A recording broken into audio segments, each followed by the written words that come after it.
Boredom is where it all begins. That's the strange truth about how everything can unravel. Most people assume crime is born from fury, greed, or financial desperation. For you, it begins simply because it's a rainy Tuesday and you have nowhere to be. You're slouched in your bedroom chair. You mindlessly flip through social media, people showing off their weekends, and then the news. A video about the dark web comes to mind, and curiosity quietly gnaws at you. Regular browsers won't get you there. You need a digital disguise. You download Tor. On the regular internet, your computer announces itself like a neon sign. With Tor, your signal zigzags from your home to France, then Brazil, then Japan, making you essentially invisible.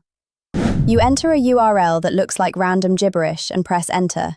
The page loads at a crawl. It resembles something from the early internet. No flashy visuals, just plain text. It's a marketplace, much like Amazon, except nobody's selling books.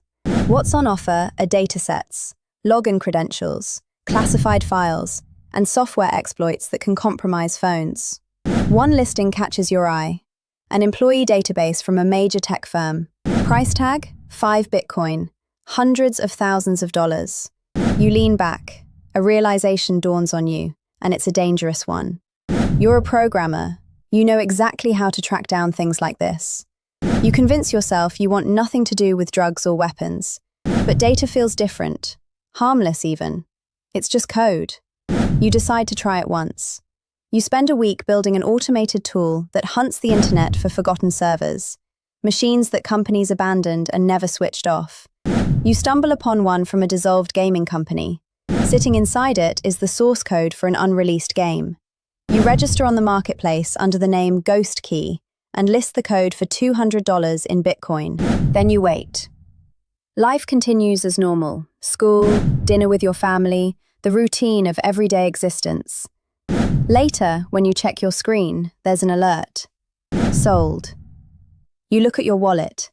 The money is sitting right there. The feeling hits you harder than any win you've ever had in a game. You conjured something valuable from nothing. You've outsmarted the system. You do it again. This time, a set of streaming service passwords. Gone in 10 minutes. Then a problem becomes clear. The platform takes a 10% cut. You think, why should they get a slice of your work? That's the moment the seed is planted. You don't want to be just a seller. You want to run the whole operation. You want to sit at the top. Constructing a dark web marketplace is no small task. You can't bring in outside help. You spend your entire summer break coding, quietly building a platform you name the Vault. You set a firm rule. Nothing violent, nothing physical. Digital goods only. You use this rule to tell yourself you're a decent criminal. You launch the Vault. In the beginning, it's completely empty. In this world, trust is everything, so you manufacture it. You create 20 fake accounts and have them engage with each other across forums. The Vault runs so smoothly, says fake user 1. My transaction went through instantly, says fake user 2. It works. Genuine users start signing up. The first month brings in $500. By month 6, you're pulling in $20,000 monthly. You're 17 years old, earning more than the people who teach you. But there's a wall you keep running into. You can't actually use the money. A new car would raise immediate questions at home. Depositing it in a bank would attract official scrutiny. The money needs to be cleaned. You start small, buying gift cards and in-game items to convert into cash. You tell your parents you placed in a coding competition. You're such a good kid, your mum says, glowing with pride. 2 years pass. You're 19 now. You've told people you're freelancing during a gap year. That much is technically true. You're the most powerful digital criminal on the planet. The Vault has grown enormously. Thousands of sellers operate through it. You have a team of employees you've never seen, known only by their handles. Red Dragon manages customer support. Cypher oversees security.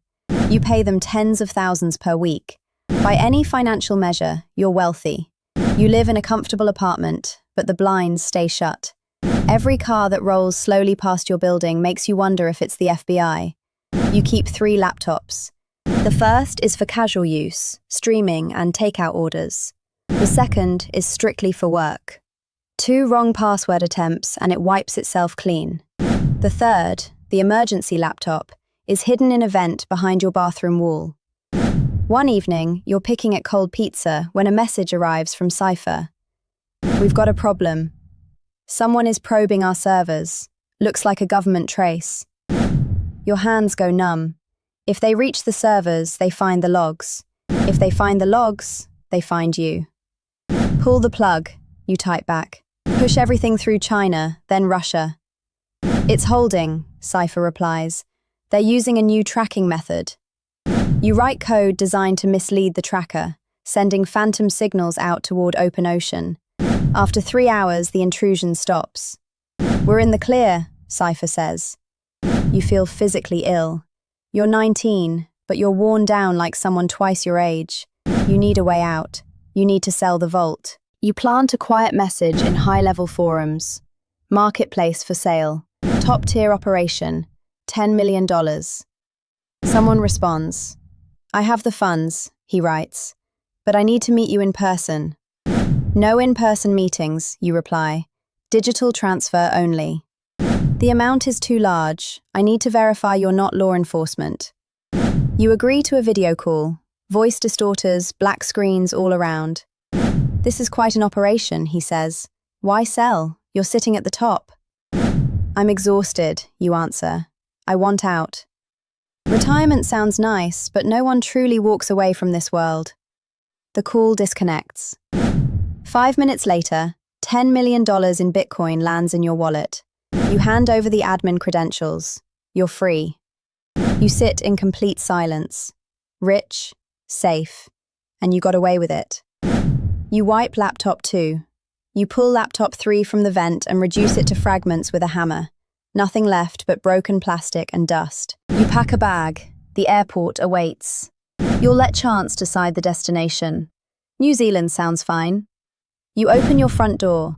6 men in FBI-marked windbreakers are standing there, perfectly calm. No shouting, no rush. One extends a warrant toward you.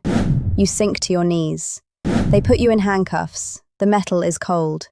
As they escort you to the vehicle, you notice your neighbor watching from her doorway. Her face is pale with shock. The interrogation room has no windows. A metal table and a 2-way mirror are all that fill the space. A man in a grey suit enters and slides a photograph across the table. It shows you at a coffee shop, 2 years ago. We've had our eye on you for quite some time, he says. How? You manage to whisper. People slip up. Another photograph slides across. It's Cypher. Cypher isn't a hacker operating out of Russia, the agent says calmly. Cypher is Agent Miller. He's in the next room right now.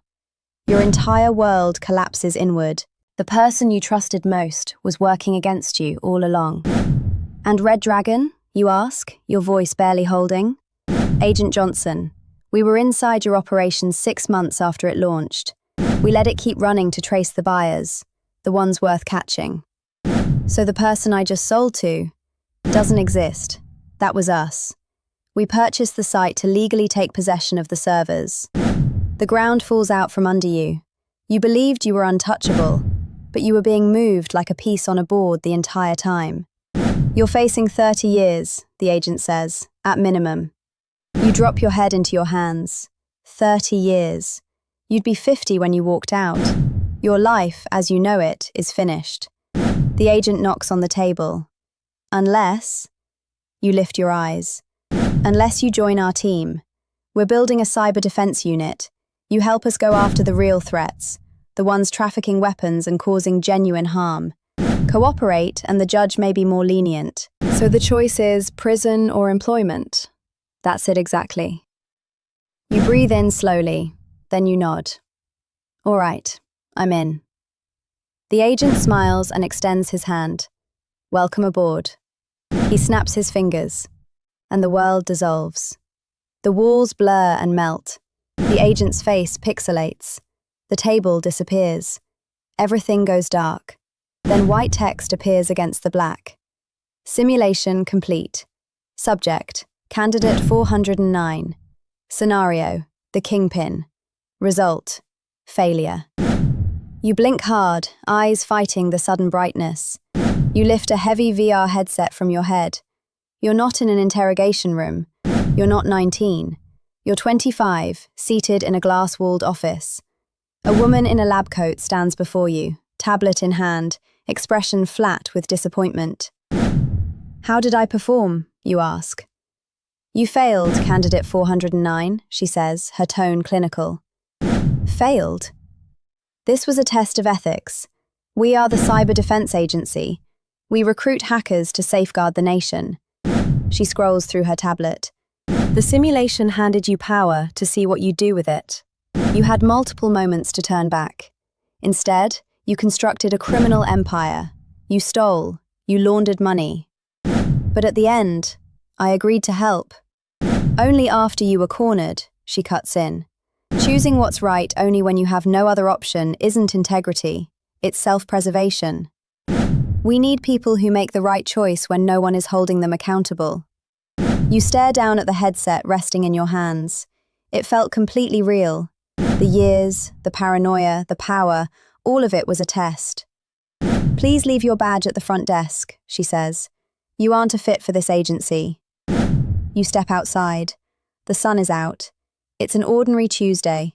You check your bank account. $400. You go home. You sit down at your computer. You download Tor. You pull up a website. Then you stop.